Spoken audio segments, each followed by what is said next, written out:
Hi everyone, good to see you here today. It's week 5 of our Vision series where we are looking back at God's goodness to us. And we're looking forward to prayerfully consider how we can be a bringing, building, sending church. A church that brings people to meet Jesus, builds each other up in maturity and Christ-likeness, and a church that equips and sends us out to serve God in our community and across the world.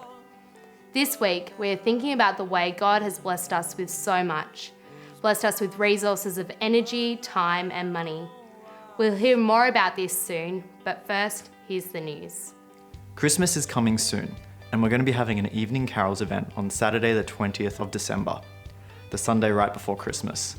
Alongside the carols, we'll have a jumping castle, activities for the kids, and a Christmas message. Make sure to bring along friends, family, and neighbours.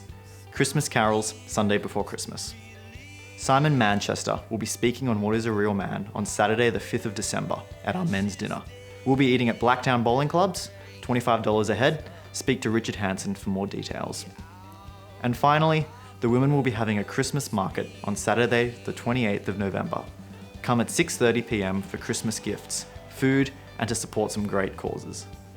Over the last 3 weeks, we've outlined our 3 projects for Vision Month. 3 things we have the opportunity to contribute to financially. You can find the details of these projects in our Vision Month booklets. You know, money can be one of those things that's hard to talk about. We asked a group of you why that is. Hi everyone, I'm here with Ellie, with Peter and with James and Annabelle, and we're going to talk a bit about money. Now, first question for you guys is, why do people not like talking about money and money at church in general? What do you think? I think people feel like it's their money and they're entitled to it, and so they're entitled to spend it how they want. It's a private matter, it's not up for public discussion. Yeah, sure. Yes, I've always been very private about my own earnings, and I think it's probably something that's come through from generations before me as well, that we don't like talking about what we earn to other people, and even how we spend our money. We get uncomfortable about how we devote money to different areas of our lives as well. Yeah, sure. Thanks. James?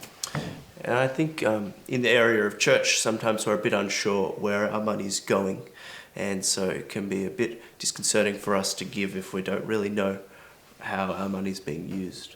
Sure. Yeah, all right. Well, it might be hard, but we're going to talk about it now, talk about money together. Peter, Raj tells me one of the first things you asked Raj as you started joining Toongabbie not long ago, one of the first things you said was, how do I give?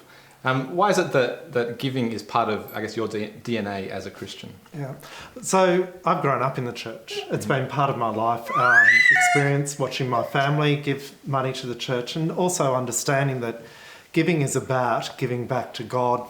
His amazing generosity, His grace, His love to us is amazing, and what a practical way that we can give part back to Him through our money, and allowing the church's work to go ahead through that as well.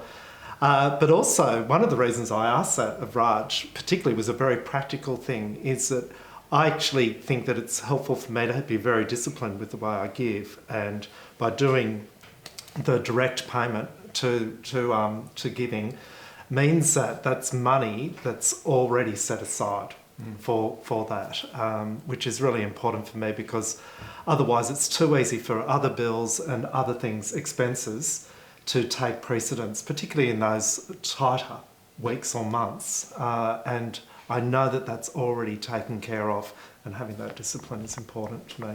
Yeah, great. Thanks for that. We're talking about you're talking about how you've grown up with seeing money used well. James, you leading at 180 youth group. Can you tell us a bit about how you're helping the youth think about money at the moment? Yeah, sure. At the youth group, we support a group called 13-3 who help persecuted Christians overseas, and we encourage the youth to give toward that. And we have some goals that we try to reach as a youth group.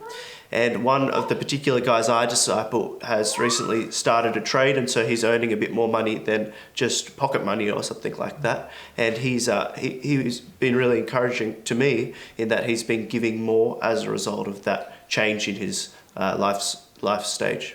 Yeah, cool. As a good reminder, it's not just about how much we give, but the heart behind that. Yeah, have you reflected on that yourself over? Yeah, I suppose I had to, as I changed life stages from being a university student to working full time, had to reassess my giving. And fortunately, I had made a commitment to do so while I was still studying. It was still a bit of a challenge when I actually crunched the numbers as I was moving into work and earning more. And it did come as a bit of a shock that I needed to step up in that way. But fortunately, God showed a certain amount of generosity that I was prepared to make that change. And I think that was an important part of me coming into working full time. Yeah, cool, great. Ellie, tell us a story about how someone has been generous to you. So when I was 17 and very poor and I lived out of home, I was paying for my reduced for quick sale meat at the checkout, and someone paid for my shopping, which was excellent because I didn't have enough money to live week to week. And I asked her if she went to church, and she said she went to Hillsong. And I just thanked God for her and the kindness that she showed me. That's great. Now, you and I were in a slightly different situation to many, in that the money we have comes to us through the generosity of people who give to church. And it's a interesting and a great place to be in, and it's but it's not everyone's experience. For you and for us, how does that kind of impact how you think about generosity?